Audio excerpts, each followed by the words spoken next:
하나의 에피소드로 하나 좀 시작을 해보겠습니다. 지금 소개를 지난번 강의와 이번에 괜히 들뜨게 할 만큼 과찬에 칭찬을 해주셨는데 그 칭찬해 준 게 좀 객관성이 있어야 되잖아요. 그래서 제가 오픈 AI 챗 GPT에게 물어봤어요. 내 걸 내가 물어보려니까 좀 쑥스럽잖아요. 그러니까 다른 사람이 내 이름을 대가지고 챗 GPT에다가 이렇게 물어봤어요. 물론 이제 영어로 물어봤으니까 내 걸 내가 하려니까 뭐 일일이 해석하기는 좀 그렇고, 이런 게 있다는 거 지금 보시면 되는데 상당히 잘 써줬어요. 그래서 내가 뭐 챗 GPT를 따로 만나서 청탁한 적도 없고 뭐 부탁한 것도 없는데 지금 말씀해 주시는 그런 내용들이 굉장히 밀접하게 근사하게 잘 써졌더라고요. 그래서 또 내 입장에서는 이거 또 고마우니까 어떻게 하면 잘 감사의 표시를 할까 해가서 다른 분이 또 그걸 썼어요. 그 글을 챗 GPT에게 네가 사람은 아니지만 나한테 이렇게 코멘트를 잘해줘서 고맙다. 그래서 뭐 그냥 스타벅스 기프트 카드 아니면 뭐 이런 선물 하나 해주면 어떻겠니? 하라고 질문을 했어요. 그랬더니 온 대답이 이제 내 코멘트가 너가 굉장히 도움이 됐다니까 정말 좋구나. 그러는데 가장 좋은 선물은 그런 걸 받는 것보다는 서로 커뮤니케이션하고 서로 대화를 나누고 그래서 서로 통찰력을 얻고, 이제 난 선교학 전공이니까 선교학에 대한 그런 깊이 있는 것들을 나누고 했으면 더 좋겠구나. 이런 거 보니까 사람보다 더 낫더라고. 이 부분은. 이야, 세상이 이렇게 바뀌었어요. 이렇게 바뀌어서 이거 이렇게 급박하게 변해가는 세상 속에서 우리가 지금 고수하고 있는 이 변치 않는 하나님의 말씀, 이 하나님의 신적 권위의 말씀을 어떻게 전할까라는 고민이 더 생긴 거예요. 역시 세상에 이렇게 빠르게 변화되는 것이 우리에게 도전이 될 뿐만 아니라 또 우리에게 주어지는 과제이구나라는 걸 생각을 해보게 됐습니다. 우리가 지금 21세기를 살아가는 사람으로서 정말 주님이 오실 그때를 우리가 준비하고 대비하고 일을 해야 되는 사람들이니까 무엇을 어떻게 해야 될까라는 것이 더 우리에게 급박하게 다가온 사실입니다.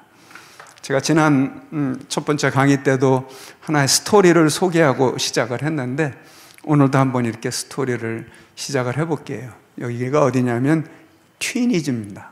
튀니지인데 이제 이렇게 상상을 해보세요. 지금 우리가 지도가 없으니까 아프리카 대륙의 맨 윗부분이 북아프리카입니다. 그래서 알제리, 튀니지, 모나코, 알제리, 튀니지, 리비아, 이집트, 여기에 북아프리카에 포진하고 있고, 거기를 지중해를 딱 건너면 바로 유럽이 되는 거죠.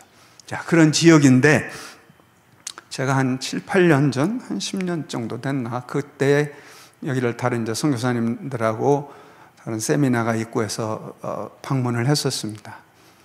교회 유적지들입니다.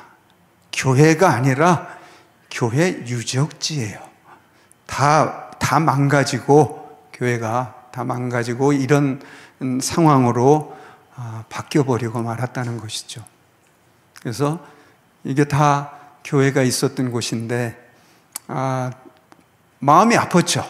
마음이 아프고 저런 곳에서 다 회의들을 하고 앉아서 말씀 선포가 있었을 것이고 기도들도 하고 그랬을 터인데 지금은 저렇게 그냥 파다만 유적지로만 남아있는 거예요. 아픈 마음을 가지고 우리 선교사님 몇 분하고 저기 앉아서 기도했어요. 정말 통탄해야 될 일이고 가슴 아픈 부분인데 지금 이 앞에를 보면은 이 앞에가 교회 유적지 같은 곳들인데 여기는 아주 멋있는 이슬람의 모스크가 세워지는 거예요. 교회는 다 망가지고 이제 유적지로 남아있고, 그리고 저렇게 모스크가 떡하니 멋지게 서 있는 그런 나라로 바뀌어버린 거예요. 지금 북아프리카 쪽이 거의 다 그런 상황이에요.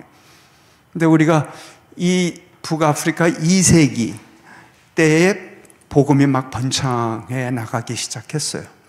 그리고 4세기에 크게 번창을 하죠. 우리가 많이 들어본 어거스틴, 들어보지 않았어요? 어거스틴, 아우구스티누스라고 하는 분이 이 알제리 태생인데 튀니지까지 다 그 당시 때는 뭐 사역지였으니까 열심히 사역한 거, 그 유적들이 남아있더라고요, 여기 안에. 그분으로 인해서 건실한 신학이 자리를 잡고, 그리고 기독교가 그것에 전파되고 번성하는데, 열매 맺는데 큰 역할들을 한 우리 기독교 역사에서는 빼놓을 수 없는 분들 중에 하나죠. 그런 곳이었는데 저게 저렇게 바뀌고 말았다는 것에 너무 통탄할 일이었다는 것이죠. 7세기경에 이슬람이 저쪽을 다 점령해버리죠. 점령해버리고 교회는 저렇게 망가지고 유적지로 남았습니다. 교회 사가들이 진단을 해봤어요. 왜 저 북아프리카가 그렇게 기독교가 번성했던 지역이었는데 지금 이렇게 망가졌는가? 라는 것을 하면서, 그럼 북아프리카에서 기독교가 저렇게 미약하게 된 이유가 뭘까? 지금 선교가 가장 어려운 지역들 중에 하나예요. 이슬람화 됐으니까 선교사들이 살아가기도 어렵고 선교하는 것조차가 쉽지 않은 그런 곳인데 왜 그렇게 됐는가를 한 번씩 저렇게 진단을 해봤어요.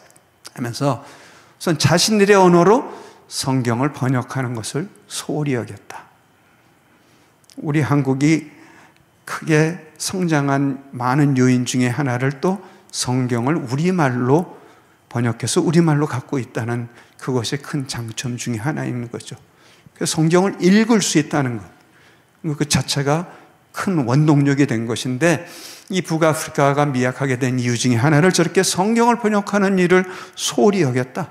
그래서 저 나라가 저런 지경이 되었다라는 걸 첫 번째 이유로 들었고요. 두 번째로는 예수 그리스도라는 중심 메시지를 잃어버렸어요.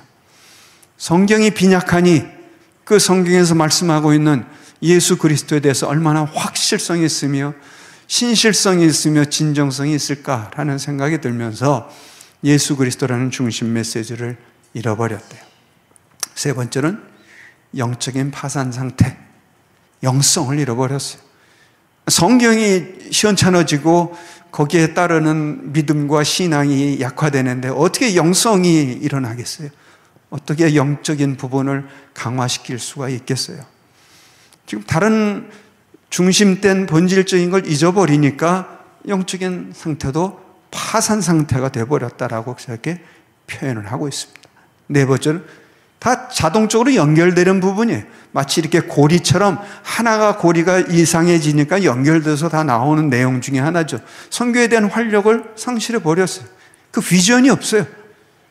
우리가 곱씹어 봐야 될 얘기들이죠. 지금 여기서 이 북아프리카 이 기독교 상황에 대해서 지적하고 있는 부분이 우리가 곱씹어 봐야 될 얘기인 거예요. 우리 지금 한국 교회에 아니면 우리들에게 적용해 봐야 될 부분들이라는 거죠.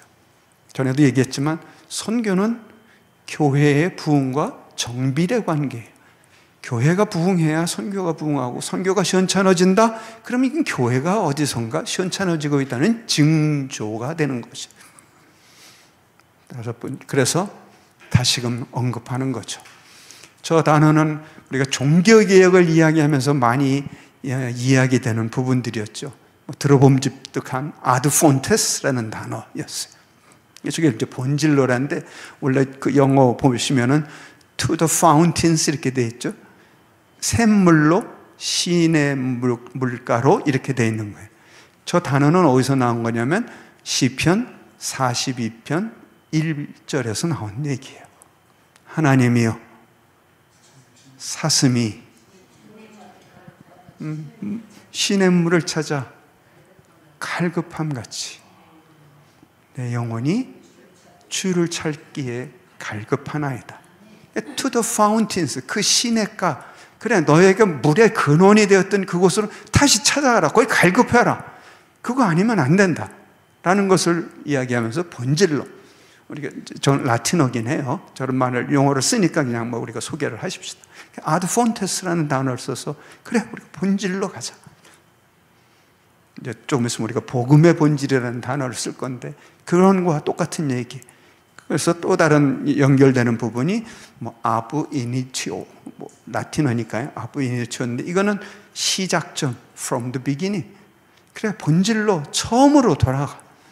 예수님이 말씀하시는 가운데서도 늘 그런 말씀을 하신 거고, 우리가 요한계시록에서 나오는 것처럼 네가 첫사랑을 잃어버렸느니라. 그래, 너 본질로 처음에 시작점으로 돌아가. from, 뭐가 잘못됐다고 생각한다면 그럼 다시 시작으로 가는 거예요. 뭔가 이 길이 아니다 싶으면 그래, 원래 근원으로 찾아가.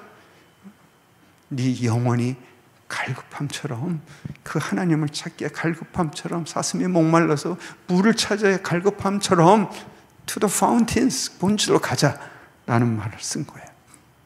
우리가 지금 이렇게 같이 강의를 하면서 이 내용과 다시 더 덧붙여보자면, 그래, 성경으로부터 시작해.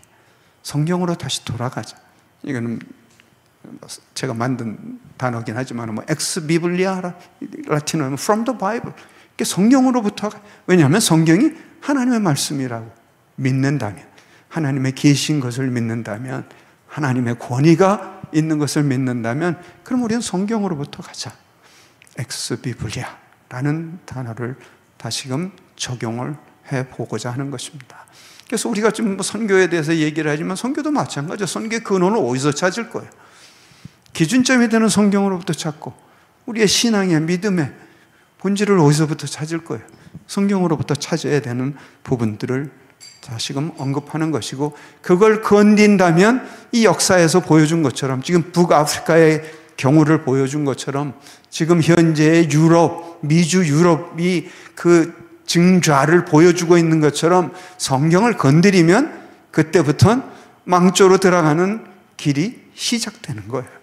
그렇기 때문에 오늘 우리가 이런 말씀을 가지고 보기 시작하는 겁니다. 이제 우리가 돌아가면 그 로널드 히긴스라고 하는 영국의 경제학자인데, 그분이 이렇게 지적을 했어요. 세계가 지금 위험하다. 거의 뭐 종말의 지경으로 가고 있는데, 거기에는 이런 요인들 때문에 그렇다. 인구도 빨리 늘어나고 있고, 그에 따르는 기근이 늘어나고, 자원은 점점점 고갈되고, 그로 인해서 자연이 파괴되고, 우리가 지금 겪고 있는 이 핵의 위협, 그 다음에 이 기술이 발달하다 보니까 이제 유전자도 조작을 할 수 있고, 뭐 별별 일들이 다 그런 테크놀로지가 발달하고 있으니 조절할 수 없는 어떤 기술적인 부분까지 늘어나는데, 자, 이런 것들이 이 우리의 인류를 위협하는 요인 중에 하나다. 비슷한 얘기를 또 이 사람이, 존 레슬리라고 하는 영국의 철학자가 타이틀을 The End of the World, 이 세상의 끝, 종말이라고 하면서 비슷한 이 단어를 들었죠.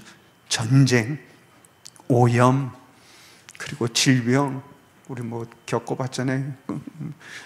코비드-19에서 질병, 뭐 핵폭탄, 환경오염, 우리가 현재 지금 겪고 있는 이런 부분들이에요. 다 타당한 얘기고 수긍이 갈 수 있는데, 이 두 사람의 얘기를 듣다가 어떤 얘기가, 단어가 떠올랐냐면 죄의 문제. 죄의 문제는 어떡할 거예요? 이 사람들이 지금 이렇게 얘기하면서, 그래, 우리 인류가 그러면 같이 화합해서 잘 머리를 맞대고 하면 이거는 극복할 수 있는 문제다. 그렇게 얘기를 했어요. 지금 현재 우리 뭐 국제적으로 그렇게 시도를 하고 있잖아요. 기후 변화에 따라서 그런 것도 탄소도 뭐 감축해 보려고 하고 열심히들 노력하면서, 이 사람들도 똑같은 얘기가 그거예요. 사람들이 같이 모여서 이걸 맞대고 잘 연구하고 힘을 모으면 이 위기를 극복해 나갈 수 있다 라고 했는데, 내가 볼 때는 그러면 이 죄의 문제는 누가 해결할 것이며, 이렇게 이 온 세계 가운데 펼쳐져 있는 이 죄악의 문제는 아직도 구원받지 못하고 있는 저 많은 사람들이 있는 건 어떻게 누가 해결할 것인가 라는 그런 안타까움이 들더라니까요. 지금 2022년도를 기준으로 해서 이미 80억 인구가 넘었어요. 인구가 80억이 넘었다고요. 그 중에 통계로 나오는 거 보면 기독교인의 숫자를 26억 몇천 명. 기독교라고 말하지만 기독교라고 타이틀이 붙어 있는 건 다 포함한 거예요. 뭐 로마 카톨릭도 들어가 있고 뭐 정교회도 들어가 있고 다 그런 거예요. 그 중에 뭐 천주교인들, 로마 카톨릭 교인들을 보면 12억 몇천만. 그러면 이제 26억 몇천만 빼기 뭐 12억 몇천만 하고, 그 다음에 기독교인 중에서도 또 뭐 명목적 기독교인, 우리가 흔히 쓰는 뭐 가나안 교인을 비롯하여 명목적 기독교인들 숫자까지 뺀다면 그렇게 많은 숫자가 아니죠. 아직도 많은 숫자가 이 지구상에서는 복음의 필요성이 있는 사람들, 이 복음이 전파되어서, 성경 말씀이 전파되어서 그들이 하나님의 백성이 되게 하는 일들이 우리의 과제인 거죠. 지금 우리는 뭐 이 강의를 듣고 있는 우리들은 뭐 안 믿는 사람들이 아니죠. 믿는 사람들이에요. 믿는 사람들이기 때문에 우리에게 주어진 과업, 과제, 해야 할 일들이 있는 것이죠. 지금은 우리가 뭐 23억, 26억 몇천 명이지만 이것저것 다 빼고 나머지들 무신론자, 하나님이 없다고 하는 자들, 그리고 불가지론자들, 하나님이 있는지 없는지 모르겠다라는 자들, 그런 사람들이 우리 주변에 아니면 세계를 보면 널브러져 있는 거죠. 우리 예수 믿는 사람들은, 기독교인들은 우리 안에 여기 요 바운다리에서만 있는 게 아니죠. 우리의 생각과 우리의 기도와 우리의 삶의 지경이 사실은 온 세계를 향해 있는 것이죠. 왜냐하면 하나님이 그렇게 관심을 가지고 계시니까요. 하나님이 우리 한국에만 관심 있나요? 아니면 뭐 이스라엘에만 관심이 있나요? 하나님이 지구상에 있는 모든 인류를 향해서 하나님의 그 구원의 열심과 구원의 열정을 가지고 계신 분이기에, 우리가 믿는 자라면, 하나님의 백성된 자라면 우리도 마찬가지죠. 이 세상을 향하여 저렇게 죽어가는 영혼들을 우리가 어떻게 안타까움을 가지고 그들에게 이 생명의 복음의 말씀을 전할 것인가. 그러기에 세례 요한도 예수님도 일성을 터뜨리신 게 저거죠.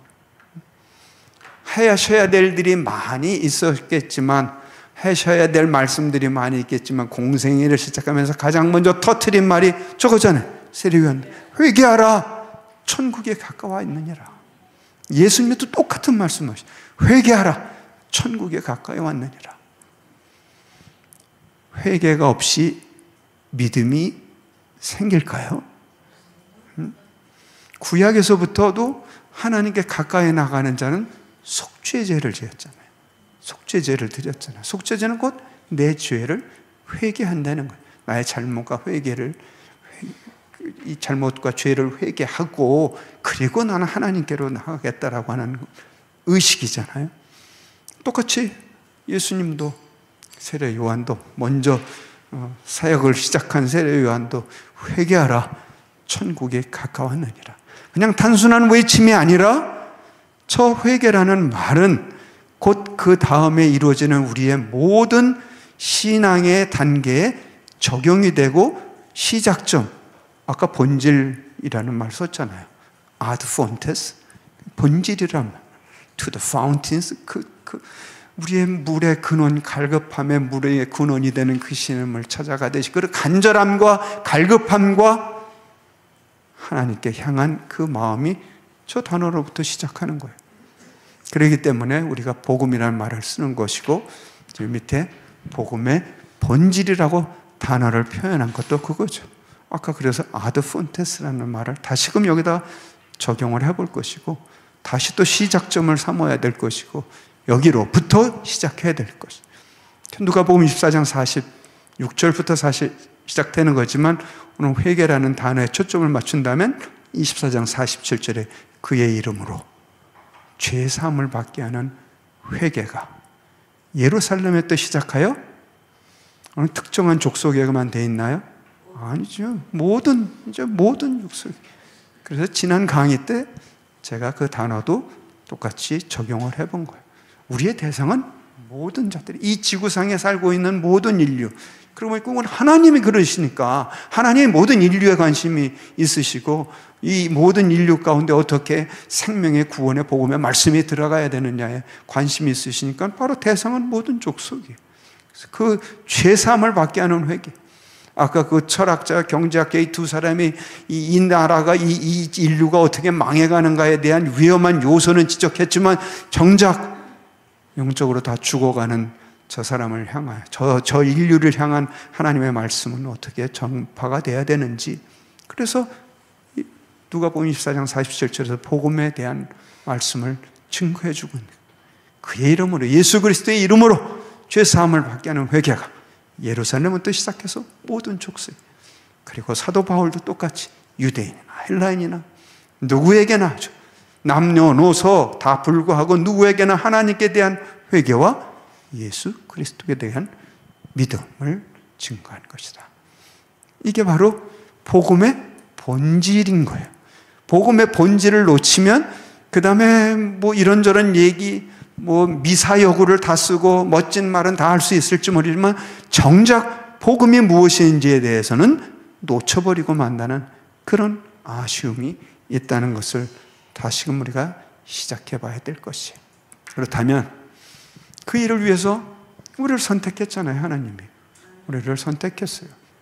우리가 뭐 얼마나 큰 일을 잘했기 때문에 하는 것보다는 하나님의 목적이 있기 때문에, 지난 시간에 디모데전서 2장 4절을 인용하면서 하나님의 목적이 무엇인가, 그 목적을 위해서 우리를 선택했고, 다시 지난 강의를 이렇게 머릿속에 한번 그려보신다면, 머릿속에 그려보라고 지금 얘기하는 건 굉장히 무리죠. 이게 지금 지난주도 아니고 지지난주니까, 이거 우리 학생들도 마찬가지고,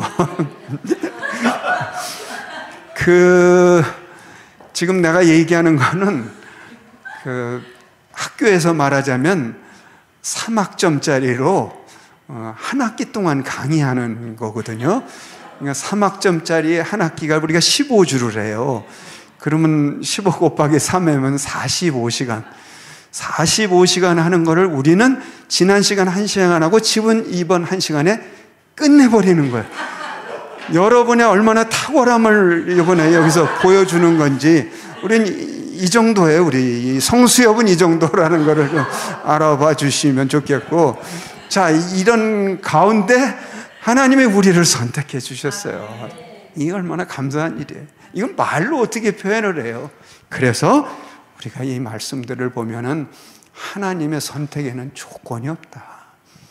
이스라엘을 조건 따져서 하나님은 선택했나요? 그래, 지난 강의에 그걸 보십시다. 기억을 되살려보면 하나님이 이스라엘을 선택하는데 무슨 거기에 선택의 조건이 있었어요? 아니, 전혀 없었어요. 이스라엘이 지금 여기 신명기 7장 7절에서부터 8절 이 말씀이 나오잖아요. 여호와께서 너희를 기뻐하시고 너희를 택하시면, 너희를 선택하시면 너희가 다른 민족보다 수요가 많기 때문도 아니란다. 너희는 오히려 다른 민족 중에 적은 자야. 별 볼 일 없는 자야. 그럼에도 불구하고 하나님께서 다만 너희를 사랑하셔서 선택한 거란다. 그렇잖아요. 그러니까 우리는 예수 믿었다는 이 사실, 하나님의 백성이 됐다는 이 사실 하나만으로도 우리가 감격 속에 살아가야 되고 감사 속에 살아가야 되고, 우리에게 주어진 특권이라는 것이죠. 그 특권을 받은, 그 선택받은 자에게는 할 일이 있어요. 그냥 무조건 선택했다고 해서 그냥 선택하고 마른 건가요? 그건 아니죠. 선택에는 반드시 어떤 목적이 있을 거 아니에요. 그를 통해서 이루어가실 하나님의 구원 역사. 지난 첫 시간에 하나님의 구원 스토리를 얘기를 했잖아요. 창세기 1장 1절부터 요한계시록 22장 21절까지 6단어인데 6단어를 혹시 기억하실까요? 이것도 좀 무리죠? 창조, 타락, 약속의 성취, 적용, 완성, 이 6단어를 소개를 했어요. 하나님의 구원 스토리, 구원 역사 속에서 어떻게 하나님이 창조를 하시고 어떻게 이 세상을 끝내실 건지에 대한, 그 사이에 하나님이 어떻게 이 역사를, 구원사적 히스토리를 엮어 오셨는가를 본 거예요. 그래서 구약과 신약을 연결해서 우리가 전체적인 걸 봤듯이 오늘은 그걸 조금 더 세밀하게 짚어 들어간다면 다 이런 거로 귀결이 될 거예요. 하나님은 왜 선택하셨는지. 그런데 우리가 선택받은 거는 무조건적인 선택, 우리가 잘나서가 아니라 무조건적인 선택이고, 우리가 너무도 잘하는 요한복음 3장 16절에서 또 그렇게 나왔잖아요. 하나님께서 세상을 이처럼 사랑하사, 아니 이 세상에 있는 사람들이 무슨 일을 했다고, 뭐 하나님께 이쁨 받는 짓을 했다고, 그런 거 전혀 없잖아요. 그냥 일방적인 하나님의 사랑으로, 하나님의 사랑, 이렇게 사랑해서 이 죄인들을 구원하시려는 하나님의 그 구원 역사. 베드로전서 2장 10절에 보니까 너희가 전에는 백성이 아니더니 이제는 하나님을 선택해서 하나님의 백성이 되었다. 전에는 긍휼을 얻지 못하더니 이제는 하나님은 너에게 긍휼을 줬어. 그러면 9절에서 왜 그런지가 나오는 거거든요. 우리가 10절만 보면 지금 그런 거예요. 하나님의 백성이 되었어. 우리에게 똑같이 이 문장들을 다 그냥 대입해 보면 알잖아요. 하나님이 그래, 우리를 무조건적인 선택에 의해서 하나님이 우리를 백성 삼으시고 너에게 긍휼을 베풀어 주셔서 하나님을 믿게 하고 하나님의 백성이 되었느니라. 요한복음 15장 6절을 이거에 참조라고 했는데 거기 예수님이 제자들에게 그렇게 말씀하시고, 내가 너희를 택했지 너희가 나를 택한 게 아니란다. 너희가 나를 택한 게 아니라 내가 너희를 택한 것이다 라고 주님이 제자들에게 말씀하신 거예요. 여러분이 먼저 택하셨습니까? 하나님을?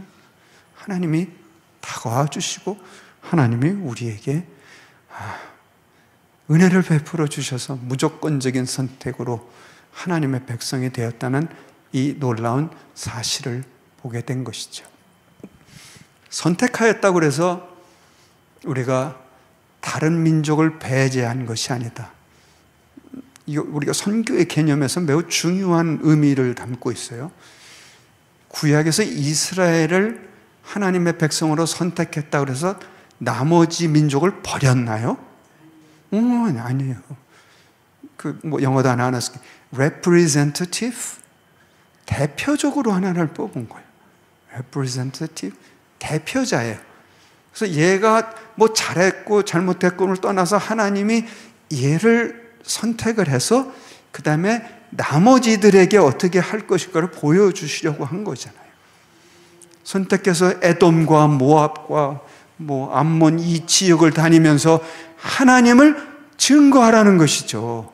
하나님, 너를 선택했다고 해서 다른 사람들 다 죽여버리고 다 그냥 배제시켜버리라가 아니라 너를 선택해서 너를 통하여, 지금 제가 쓰는 이런 단어 하나하나는 이미 우리가 첫 시간에 잘 유념해서 적용을 하자고 한 거예요.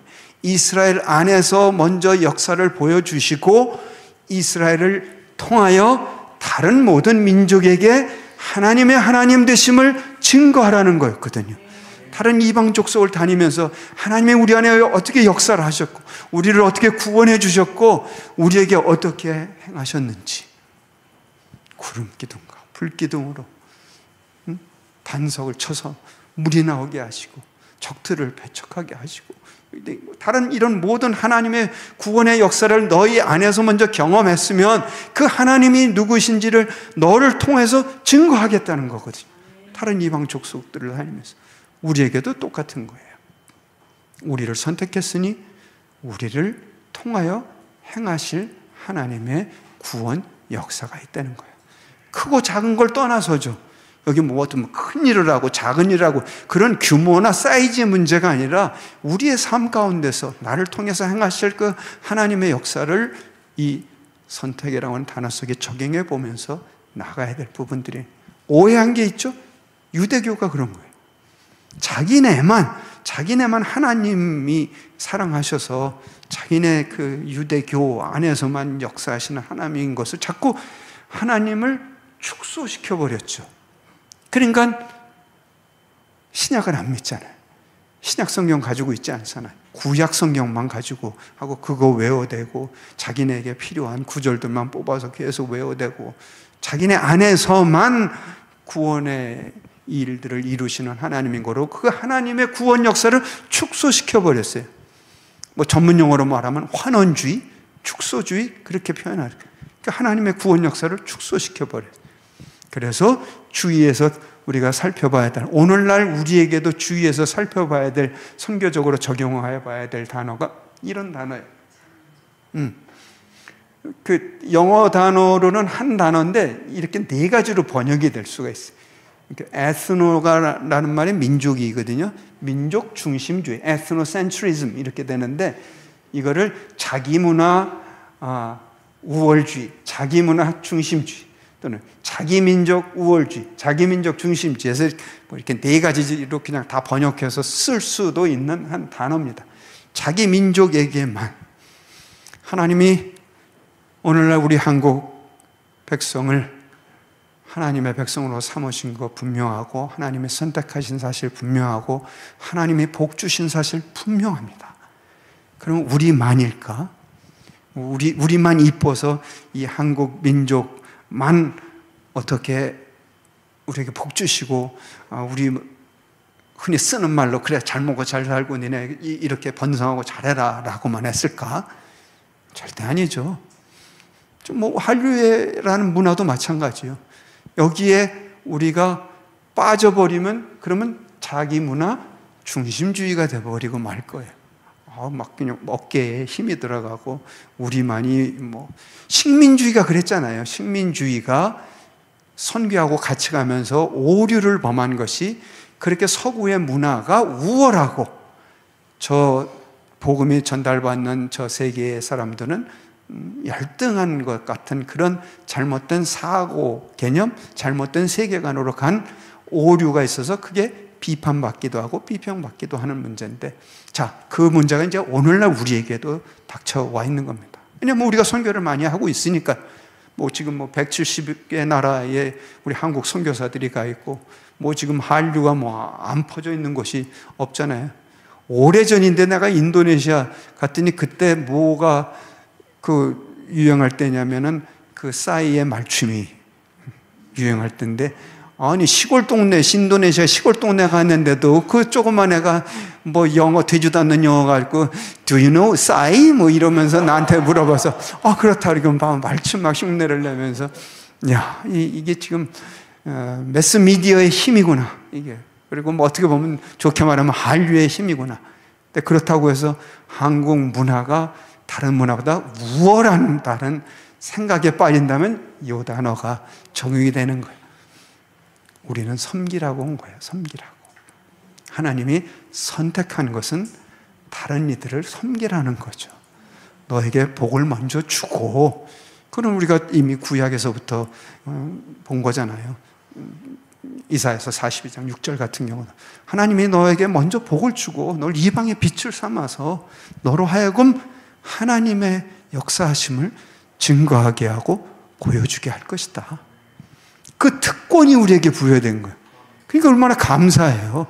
이건 정말 어떤 것과도 바꿀 수 없는 우리에게 주어진 선택받은 자의 특권이죠. 특권인가 동시에 책임이며 그리고 섬김이 되는 것이죠. 그 부분들이 이 말씀 가운데 이렇게 나와 있는 것을 보게 됩니다. 선택의 목적이잖아요. 이사야서 49장 6절 같이 한번 읽어보실래요? 시작. 내가 또 너를 이방의 빛을 삼아 나의 구원이 땅끝까지 이르게 하리라. 아멘. 나의 구원이 땅끝까지 이르게 하리라. 자, 이미 이때부터 하나님의 구원의 목적은 모든 인류 있고 땅끝까지 이르게 하시려는 하나님의 구원 히스토리에, 그래서 좋은 소식을 전하고 평화를 공포하고 좋은 소식을 가져오며 구원을 공포하며 우리가 첫 시간에 서두에 얘기했던 걸, 아무리 좋은 소리, 아무리 좋은 얘기, 아무리 좋은 것 갖다 준들 뭐예요? 구원이 없습니다.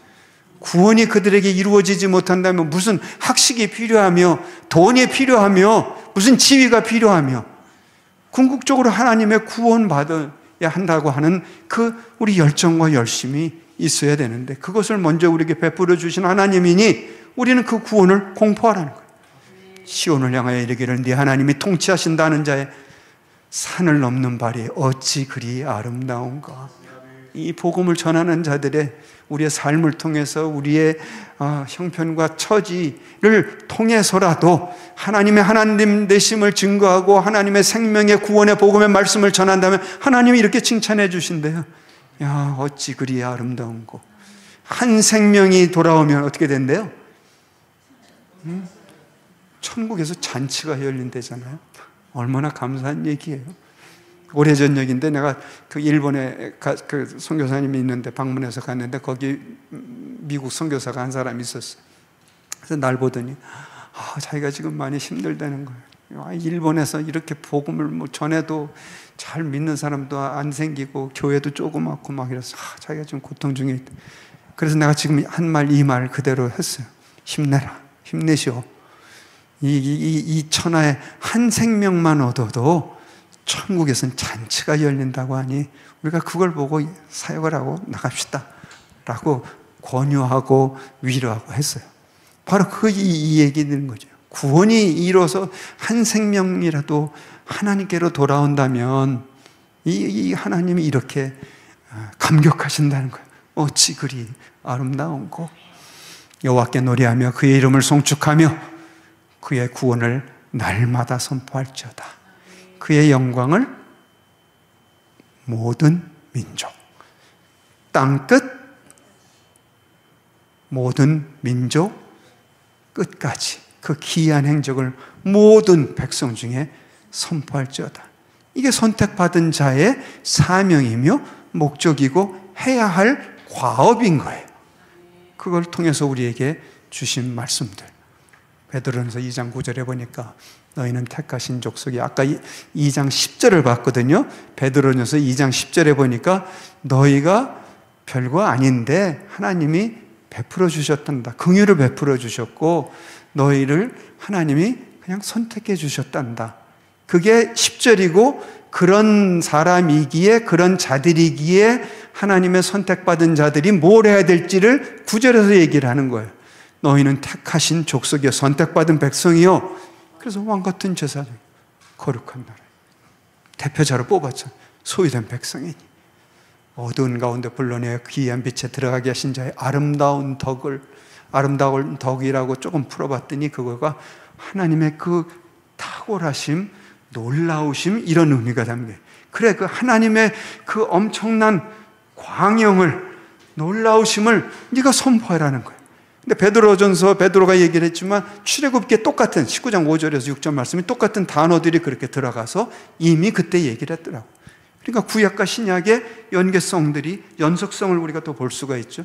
구약의 백성들을 들어서 그렇게 얘기하신 것처럼 신약에서도 하나님의 백성들을 들어서 너희가 이런 자들이나 우리가 택했고 제사장을 삼고 거룩한 나라고 소유된 백성이니 네가 예전에는 별 볼 일 없었던 자였으나 하나님이 긍휼을 베풀고 하나님이 사랑을 베풀어서 너를 선택해 주셨으니 네가 이 일들을 행하게 하려 함이라, 선포하게 하려 하심이나. 우리가 지난 시간 끝부분에 지상대 위임령, 지상 명령과 지상 위임을 조금 구분해서 얘기를 했죠.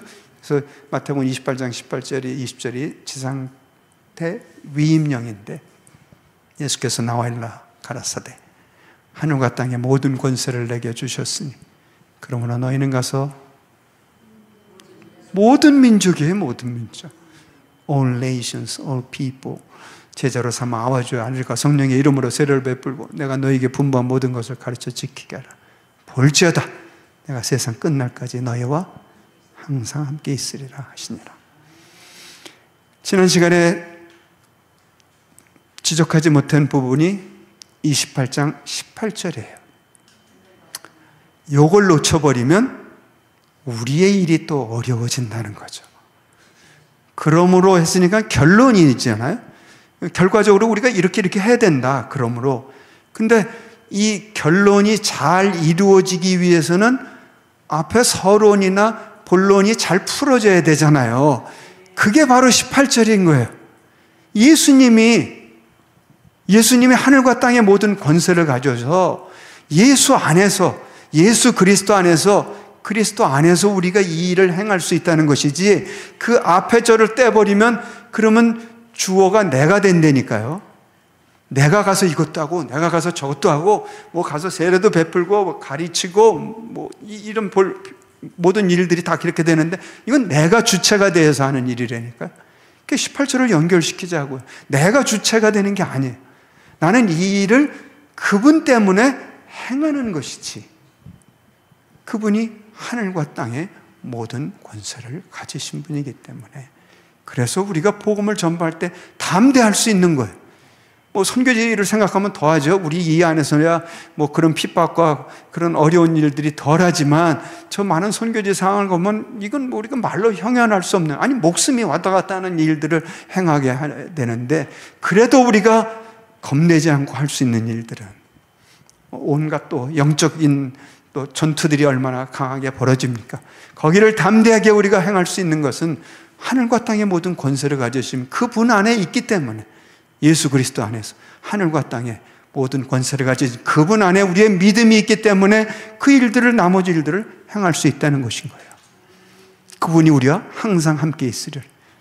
이거보다 우리에게 힘을 받을 수 있는 일이 어디 있어요? 하늘과 땅의 모든 권세를 가지신 분이 나와 우리와 항상 함께 있을 거래. 할렐루야.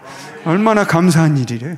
그러니까 우리의 믿음의 본질, 복음의 본질을 다시 자꾸 얘기를 하는 거예요.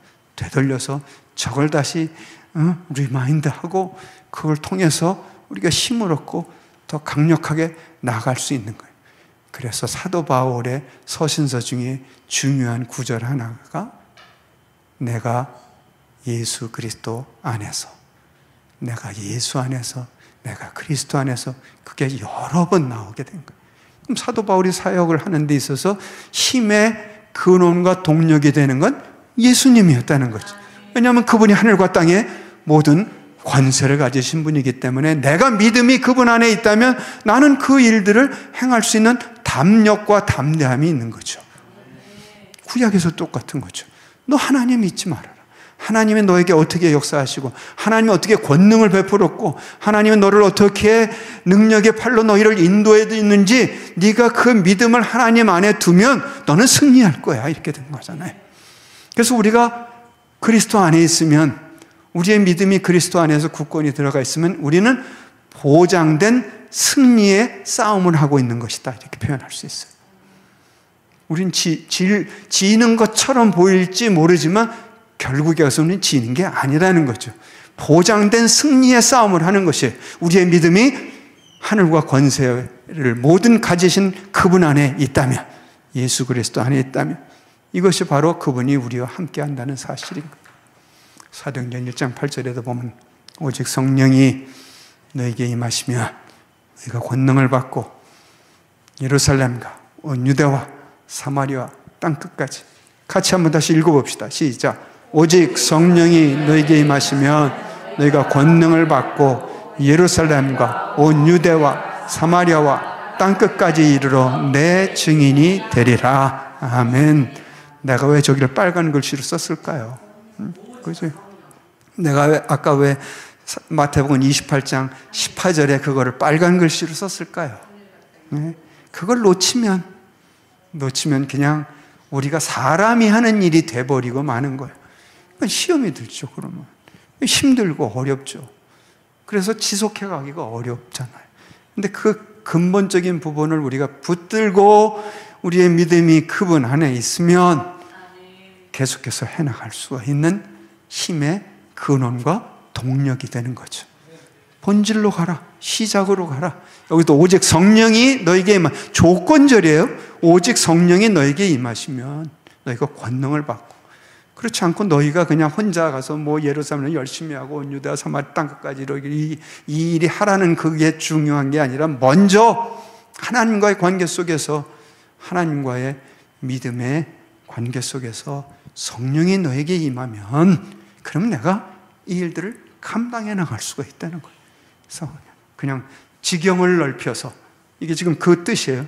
문화적 경계를 넘어서, 언어의 장벽을 넘어서 우리는 하나님의 역사를 베풀어 나갈 수 있다.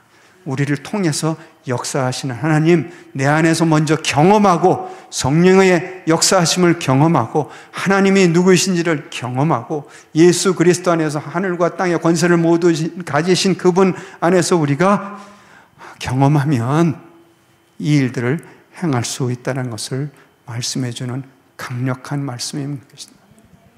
궁극적으로, 그래서 우리는 그래, 우리를 만들어주신 창조주시니까 하나님께 영광을 올려드리는 거예요. 구약에서도 이스라엘을 통해, 너희들의 이 일을 통해서 그래 내가 영광 받을 게다. 이사야 42장 8절 보면 하나님이 매우 단호한 말씀을 주시는 거죠. 나는 여호와이니 이는 내 이름이라. 나는 내 영광을 다른 자에게, 내 찬송을 우상에게 주지 아니하리라. 이유는 단순하죠? 창조주이시니까, 이 세상을 만들었으니까. 그걸 흔들어 놓는 자들이 이제 진화론자들이 되는 거죠. 그러니까 뭐 성경 말씀부터, 성경의 근원과 기원부터 흔들어 놓는 게 성경을 흔들어 대는 거잖아요. 비평학이라는 그 타이틀을 붙여가지고 하는데, 그러면 결국 하나님을 건드린다는 얘기가 되고 하나님을 멀리하게 되는 거예요. 지금도 이 세상에 그런 자들이 숱해요. 어떻게 하면 하나님이 없다는 것을 증명해 보려고 아주 기를 박박 쓰는 인간들이 있어요. 뭐 그 말로는 뻔하죠. 뭐 불쌍해요. 그 말로는 뭐 뻔하지. 성경을 건드려서 잘된 자들이 있나? 난 역사 속에서 그런 인간 보질 못해서. 어쨌든 하나님이 우리를 선택해서 하나님의 백성을 삼으시고 하나님의 성경 말씀을 통해서 어떻게 구원의 역사를 베풀어 가시는지를 본다면, 우린 궁극적으로 그래, 우리의 삶을 통해서, 우리의 선포를 통해서, 우리의 일들을 통해서 결국에 가서는 하나님께 영광을 돌리게 하려는, 왜냐하면 하나님이 저렇게 더 나은 말씀을 주셨으니까. 나는 내 영광을 다른 자들에게 난 주고 싶은 마음이 없다. 난 내 영광은 내가 받아야 될 영광이구나. 나는 창조주고 너희는 피조물이기에 그 온 피조물로부터 하나님이 영광을 받으시겠다. 존 파이퍼라는 목사님이 있어요. 뭐 여러분 들어보셨을 이름인지 모르겠는데, 저분이 말하는 것은 선교란, 선교에 대한 정의를 이것저것 많이 말할 수 있어요. 그런데 이 말씀이 굉장히 의미 있게 다가왔어요. 선교란 예배가 없는 곳에 예배가 있게 하는 것이다. 예배는 뭐예요? 하나님을 높여드리고 하나님께 예배를 드리는 거, 하나님을 예배하는 것이다. 그래서 예배가 없는 곳에 예배가 있게 하는 거예요. 이 말을 염두에 두진 않았는데, 제가 경험적으로 제가 이제 선교를 이제 하는 사람이니까 여기저기 많이 다니고 또 이 나라 저 나라 많이 다니잖아요. 여러분들 해외여행 다녀보면 다 경험해 보실 일들인데, 이제 시차가 있으니까 잠이 잘 안 오고 뒤적뒤적대고 이제 그런 시간들이 지나면서 어느 날 어느 순간에 머리에 이 큰 불빛 같은 게 촥 지나가면서 떠오르는 생각이 하나님께 영광인 거예요. 하나님은 24시간 내내 영광을 받으시기를 원하신다는 거예요. 그걸 조금 풀어서 설명을 해보면, 우리 한국의 주일날 오전 11시 예배를 한번 기준으로 삼아 봅시다. 그럼 2시간 전에 이미 호주에서 예배가 있게 되는 거예요. 하나님을 예배하는 예배가 드려지고 있어요. 자, 우리보다 1시간 뒤 베이징에도 교회 있어요. 예수 믿는 사람들 많이 있어요. 베이징에서. 2시간 뒤면 태국, 베트남, 6시간, 8시간 뒤면 저 유럽, 그 다음에 뭐 아프리카, 또 더 뒤면은 미국, 우리가 고이 잠든 그 시간에 정반대에 있는 아르헨티나, 브라질, 뭐 칠레 이런 데서 예배가 드려지고 있는 거예요.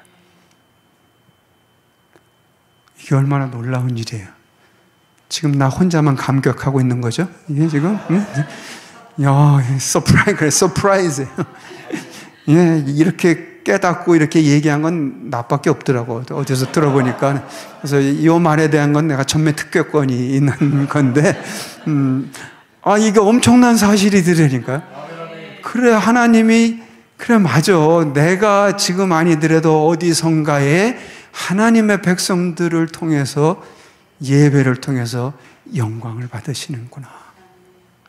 내가 자고 있는 동안에도 다른 나라에 저쪽에 있는 사람들로부터 따라오지고 또 그 시간에 따라 물론 자전이라는 것이 물리학적으로 이렇게 태양을 돌면서 지구가 자동으로 돌면서 시간차가 있지만 그걸 영적으로 한번 대입을 해보고 풀어본다면 그래 하나님은 나 아니더라도 누군가로부터 24시간 내내 하나님이 예배를 통해 영광을 받으시기를 원하시는구나 라는 깨닫게 됐어요.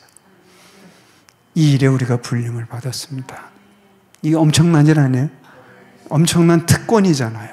그래서 하나님께서 우리를 통해서 행하실 일들이 있기에 우리가 별 볼 일 없는 사람처럼 보이는지 모르지만 우리를 불러주신 것이고 택하신 것이고 우리 안에 역사하신 하나님이 우리를 통해서 모든 민족에게 구원의 메시지가 선포되고 증거되어서 하나님을 높여드리고 하나님께 크신 영광을 올려드리는 여러분들 되기를 축원합니다. 기도하겠습니다. 사랑하신 아버지 하나님, 은혜 중에 저희들을 불러서 선택하셔서 하나님의 백성을 삼아주셔서 감사합니다. 저희 안에서 역사하신 하나님, 우리를 통해서 행하실 일이 있기에 선택하셨습니다.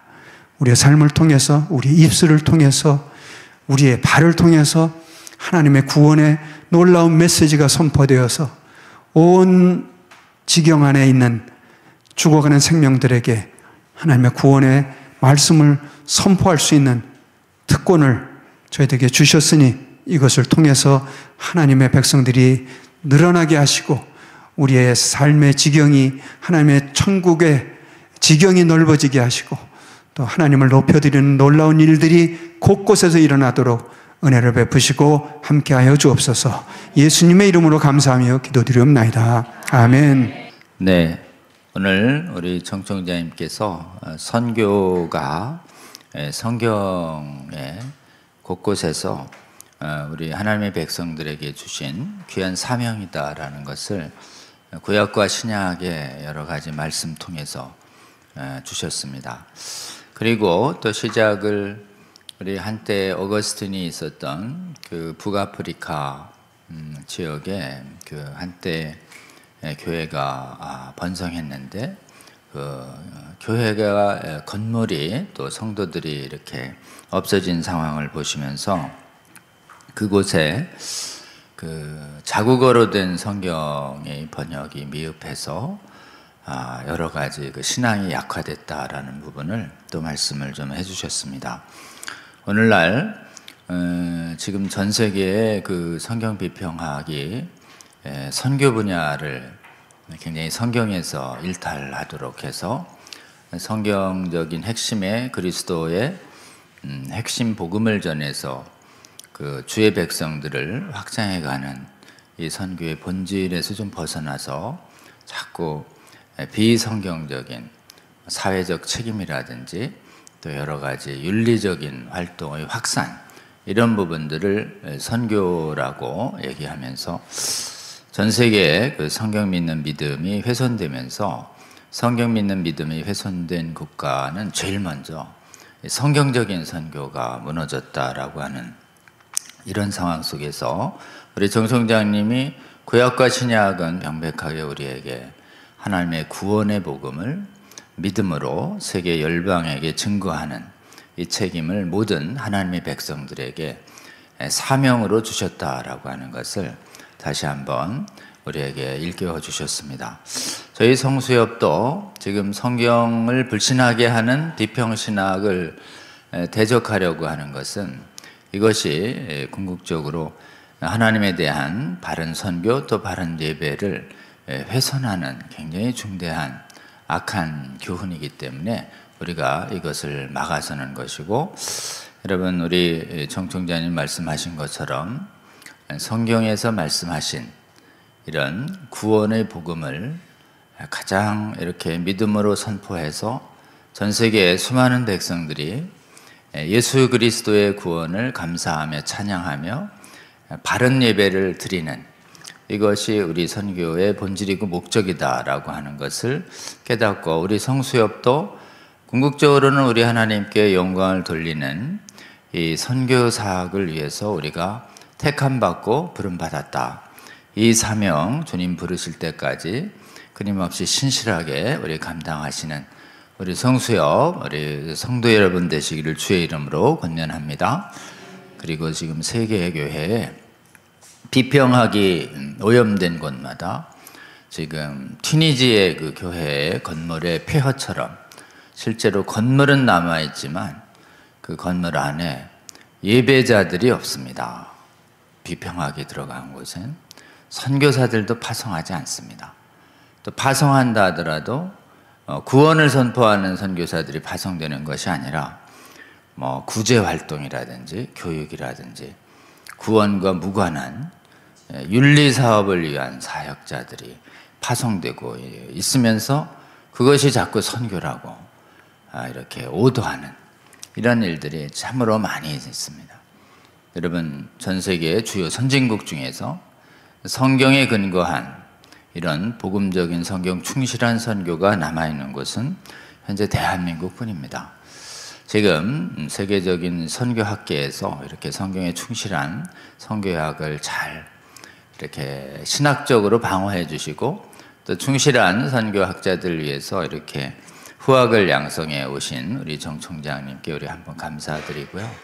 우리 한번 기도하면 좋을 것 같습니다. 주님, 우리 정 총장님과 그리고 대한민국에서 성경적 선고, 복음주의적인 선교에 열심히 하시는 얼마 남아있지 않은 이 귀한 선교 학자들, 그리고 또 선교에 종사하시는 목사님들과 선교사님들, 우리 하나님께서 정말 성령으로 붙잡아 주셔서 지금 성경 믿는 확고한 바른 선교 잘 수호하고, 또 세계의 선교지도 이렇게 튀니지처럼 무너지지 않도록 역대에 무너진 기초를 성경 믿는 믿음과 우리 또 언약을 굳게 잡는 기도로 하나님께서 회복시켜 주시기를 바라고, 이 사명 위에 우리 정 총장님 또 따르시는 우리 성경 복음적인 선교학자님들 하나님 지켜주시고 돕는 분들 도와주시고, 그 성경적 선교학이 대한민국에서 굳건히 살아서 세계의 선교학을 회복시키는 데 귀하게 한번 사용시켜 달라고 우리 주여 한번 부르고 함께 기도하는 시간 가지면 좋겠습니다. 주여 한번 부르고 기도합니다. 주여 하나님, 세상 모든 민족이 남아있도록 역사하여 주셔서 감사합니다. 그동안 세계의 선교학계가 쉬지 않으시는 저희의 신학에 오염되고 WCC든 주의 심장 가지고 우리 이제 일어나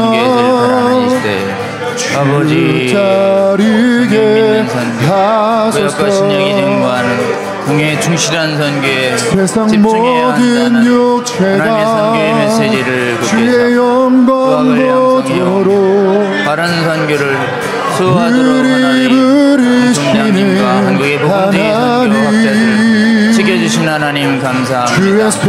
하나님 한국의 선교사들이 더욱이여 믿음의 선한 싸움에서 하나님이 주신 이 귀한 성경적인 선교를 잘 지켜내는 일에 주여 저희와 함께하여 주시고, 이 일에 수고해오신 정통자님들과 한국의 복음주의적 성경 믿는 선교학자들을 주여 도와주시고 지치지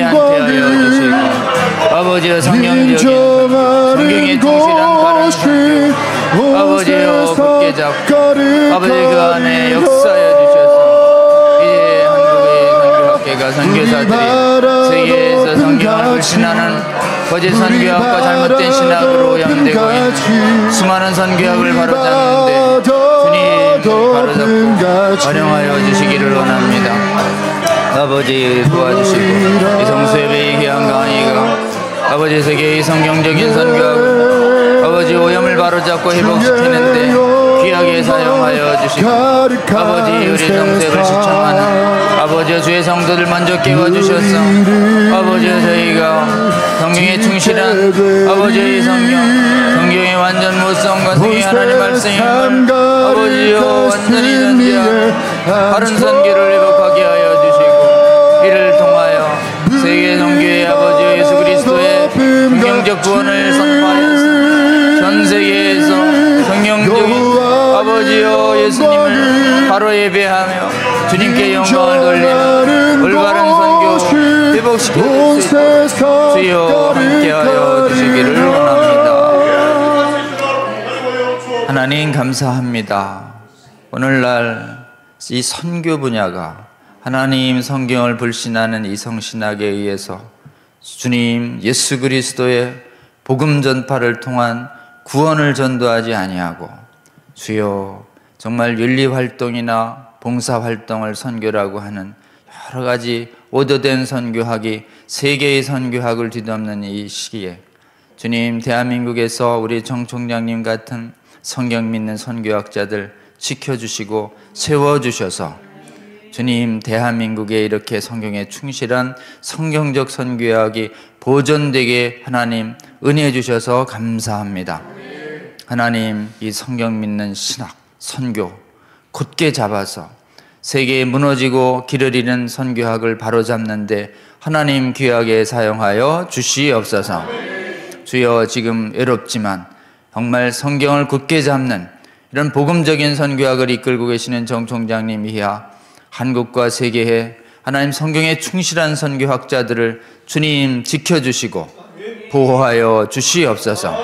그리하여 하나님 정말 전 세계 수많은 교회들이 성경에 대한 믿음으로 하나님 믿음이 상실돼서 예배자들이 사라지고 선교가 사라지는 그 현장에 주님 주께서 은혜 주셔서 이제 그곳에도 하나님 예배가 회복되고 선교가 회복될 수 있도록 주여 은혜 베풀어 주시옵소서. 이를 위하여 한국의 성경 믿는 선교학자들을 굳게 잡으시고 세워주시고 세계를 섬길 수 있도록 주께서 힘주시고 도와주시옵소서. 그리고 한국의 세계에서 사역 중인 수많은 선교사들도 오늘날의 이 선교학 분야에서 하나님이 정말 진리를 선교 분야에서 잘 수호하는 성경적 선교 충실히 수호하는 믿음의 용사들 되게 하여 주시옵소서. 그리하여 하나님 정말 바르게 전 세계에서 끊임없이 하나님을 예배하는 바른 선교가 주님 한국에서 시작해서 한국의 선교사들을 통해서 세계에 무너지고 오염되는 수많은 선교 분야를 주께서 부디 은혜 베풀어 주셔서 회복시켜 주시는 은혜를 저희들 보게 하여 주시옵소서. 우리 정 총장님 이하 한국의 전 세계에 정말 복음에 충실한 선교학자들과 선교사님들 주님 보호하여 주시고 더욱더 그 사역에 기름 부어 주시고 하나님께서 은혜로 함께하여 주시옵소서. 예수님 이름으로 기도합니다. 아멘. 여러분 오늘 귀한 강의해 주신 우리 정 총장님께 다시 한번 큰 감사의 박수 보내주시면 좋겠습니다. 여기까지 광고하고 오늘 좀 일정을 마치겠습니다. 오늘 저희들 성수여 강의 그 공유운동이 계속되고 있습니다. 여러분 성수여 강론을 여러분이 섬기시거나 관여하시는 유튜브 채널에 계속 이 강의 동영상을 좀 올려주시고 또 성수여 강의에 이렇게 올라가는 이 강의들을 이렇게 잘 보셨다가 여러분 채널에도 올려주실 뿐만 아니라 여러 군데 또 이렇게 공유해 주셔서 우리 성수협의 채널 구독자들도 계속 늘어날 수 있도록 도와주시기를 바랍니다. 저희가 지난주에 또 곳곳에 가서 특히 포항에서 악법대응운동본부의 동성아카데미에 가서 우리 성수협 또 강의 취지를 설명했더니 그 자리에서 또 여러분들이 포항 지역에 성도님들이 채널을 또 구독자를 늘려주셨고, 또 지난주 주일에는 분당의 큰 교회인 분당 우리교회와 또 세해된 교회에 가서도 저희들이 성수협의 취지를 설명드렸더니 또 몇백 명의 구독자들이 또 늘려주셨습니다. 여러분, 사실 우리가 이 운동 지금은 미미해 보이지만 저희가 이렇게 바른 성경에 충실한 강의를 계속 제공해서 또 이 강의를 잘 듣고 무장하는 주의 성도들이 계속 일어난다면 우리 하나님께서 한국에 계신 성도님들이 부지런히 또 기도하며 SNS에 있는 한국 성도들과 세계 각국에 있는 교포들을 깨우는데 주님께서 사용하여 주실 것이고, 깨어난 해외의 선교사들과 또 해외의 성도들을 통해서 그 나라에 하나님이 택하신 남은 자들도 깨워주셔서 정말 말씀으로 세계에 잠들어 있는 주의 백성들을 깨우시는 우리 하나님을 볼 거라고 저는 굳게 믿습니다. 우리 성수협 강의 공론 운동과 또 채널 공유 운동에 적극 참여해 주시기 바랍니다. 다음이요. 네, 우리 기도회가 있습니다. 목요일마다 우리 하나님 나라를 구하는 이런 언약산 기도회 있습니다. 추운 날씨인데도 한 20여 분 이상이 계속 우리 함께 청계산 기도처에서 기도하고 있고요. 그 다음에 온라인으로도 여러분들이 함께 기도해 주고 계십니다. 여러분, 사실은 숫자적으로 우리 매주 그래도 2시간 가까이를 이렇게 하나님 나라가 교회에 임하기를, 특히 교회에 임하는 하나님 나라를 훼손시키는 거짓된 신학을 대적하는 우리 언약을 굳게 잡는 야외 기도 운동이 일어나고 있다는 것 자체가 참으로 감사한 일이다 하지 않을 수 없습니다. 여러분, 각처에서 형편껏 우리 기도 제목을 놓고 여러분 기도해 주시고, 또 이 성수협 강의를 듣고 계신 또 현장 계신 분들 형편이 되시거든 저희 청계산 기도처에 함께 오셔서 함께 하나님 나라를 위해서 우리가 뜨겁게 기도하면, 구하면 주시겠다고 하시고, 먼저 하나님 나라를 구하라는 그 계명을 지키면 우리 하나님께서도 우리에게 찾아오셔서 우리를 구원하시고 보호하실 거라는 그 언약을 굳게 지키신다고 우리 주님이 약속하셨습니다. 여러분, 그 언약 굳게 잡고 기도해서 언약을 신실하게 지키시며 은혜를 베푸시는, 언약을 신실하게 지키시며 은혜를 베푸시는 그 하나님이 바로 헤세드의 하나님입니다. 여러분, 헤세드의 본질은 언약을 지키시는 하나님이십니다. 우리는 수없이 언약을 어기지만 우리가 돌아오면 그분은 반드시 언약을 지키십니다.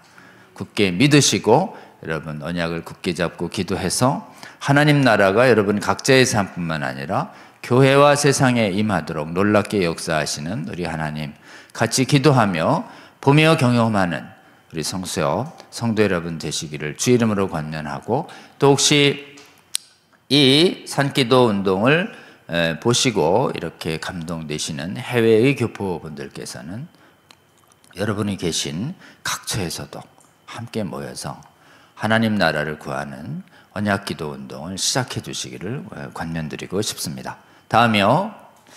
네, 다음 주에는 우리 김윤태 교수님, 우리 조직신학 분야에 있어서 지금 성경의 권위 수호가 얼마나 중요한지에 대한 귀한 강의 해주실 겁니다. 지금 강의 제목이 유사, 가로 열고 사이비 이래 돼 있죠. 굉장히 강하죠. 네. 지금 뭐 이렇게 신학에서 사이비가 너무 많다.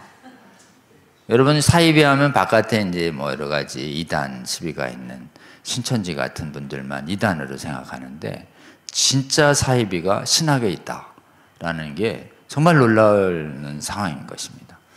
그래서 우리 백석대에서 지금 가장 강력하게 성수협 신학생 운동이 일어나고 있습니다. 성수협 신학생 동아리를 우리 이 백석대에서 처음 만들었고요. 첫 강의가 진행됐고 또 이번 주에는 또 제가 또 백석대 또 두 번째 강의로 갑니다.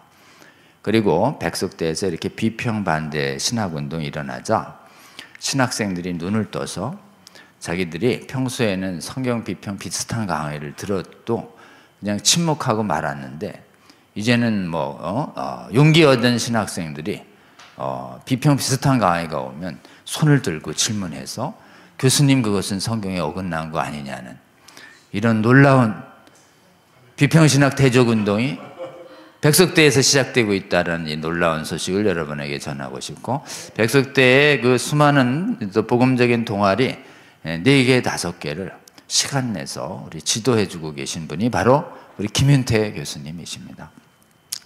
여러분, 우리 김윤태 교수님 무엇보다도 정말 조직신학 분야에서 믿음의 선한 싸움 맹렬하게 해오신 훌륭하신 주의 나라의 전사입니다.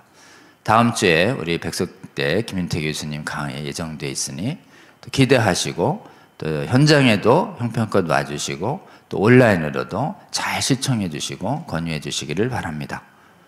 다음이요? 됐나요? 네. 여러분, 오늘 이렇게 기도는 이미 했고요. 그리고 이제 이 시간 또 이렇게 함께 해주셔서 감사합니다.